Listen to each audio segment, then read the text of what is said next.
Hi, this is Rolf Yungclas, and I'm speaking out in the August 11th, 2010 edition of the Haskell County Monitor-Chief, Sublette Kansas. One of the things that has fueled the hatred that many Muslims around the world have for Americans, Christians, and Jews, and civilization in general, is the radical Islamist teaching that many receive from childhood in mosques around the world. It is not that a mosque is necessarily evil or that most mosques teach that brand of Islam.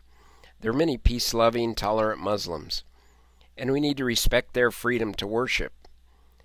But these days, the radical Islamist view is so prevalent around the world that in everything we do in a nation that everything we do as a nation that has any connection with 9/11 and Islam, we must consider how it affects the radical sect or sects that would do us harm, and thus it may pose a national security threat. The proposed mosque that is to be built in the vicinity of the World Trade Center site needs to be considered in such a way. New York Mayor Michael Bloomberg says allowing the mosque shows what a tolerant nation we are toward others. Isn't it really an example of intolerance? Intolerance of those who want to see the site of the World Trade Center be a memorial for those who gave their lives that day, casualties in a war they didn't even know they were fighting in. What in the world does this have to do with tolerance? This issue has been framed totally in the wrong context. It would seem that the liberalism of Mayor Bloomberg assumes we don't have enemies unless we call them that, and if we could just be nice to them, they would leave us alone. But that isn't really the case. This country faces a national security threat from radical Islam. There are elements of Islam who are literally dead set on destroying America as we know it. And more than that, destroying civilization and we know it, and setting up an oppressive society that is bound by Sharia law, or laws derived from the Muslim holy book, the Quran, that dictate how people should live. And while the exact makeup of this enemy is very diverse in nationality as well as in their interpretation of the Quran and Islamic law, it is an enemy nonetheless. That is not a matter of speculation or theorizing. It is a fact. 3,000 people being killed on September 11, 2001 is proof, as well as the bombing of 2 U.S. embassies, the USS Cole, and several other examples I could give.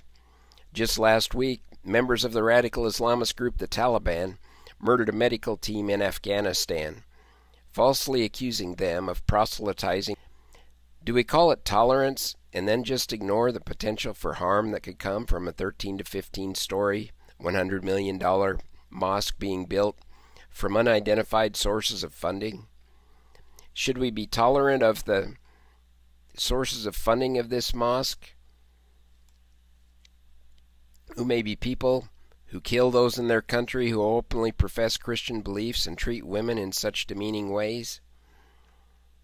It's not bigotry or lack of tolerance to be afraid to walk down the streets of cities in Pakistan for fear you could end up being beheaded in front of cameras like Daniel Pearl was. This is not a freedom of speech issue. This is an issue of national security. Is it tolerance we show by allowing a mosque to be built overlooking a site where nearly 3,000 people were killed by people proclaiming that the God of Islam is great?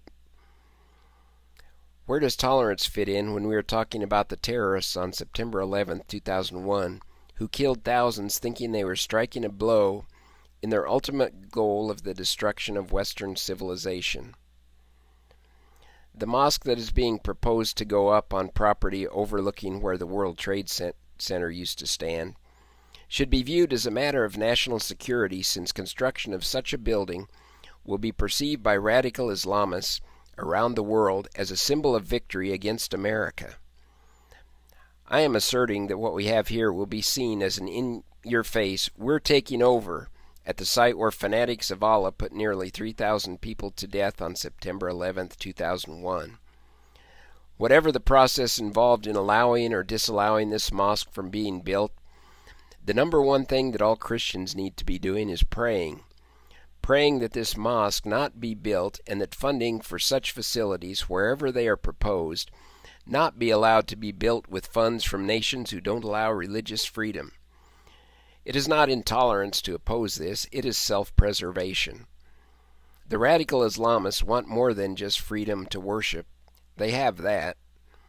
They openly and boldly advocate that their religion should be the only one and go to extreme measures, violently enforcing their predominance wherever they can. Many Muslims don't share this extreme view, and I emphasize that. But the ones who do believe it also want to impose a government based on their extreme religious views. Their religious political system is the epitome of intolerance, as exhibited by the Taliban when they controlled Afghanistan, and the current regime in Iran that has been in power since 1979. If this mosque is to be built, what an eerie sensation it will be for visitors of 9/11 memorials to hear the Muslim call to prayer several times a day over loudspeakers a few blocks from ground zero. Maybe Michael Bloomberg will realize that he really doesn't want to be remembered as the mayor who allowed that on his watch. Pray, saints.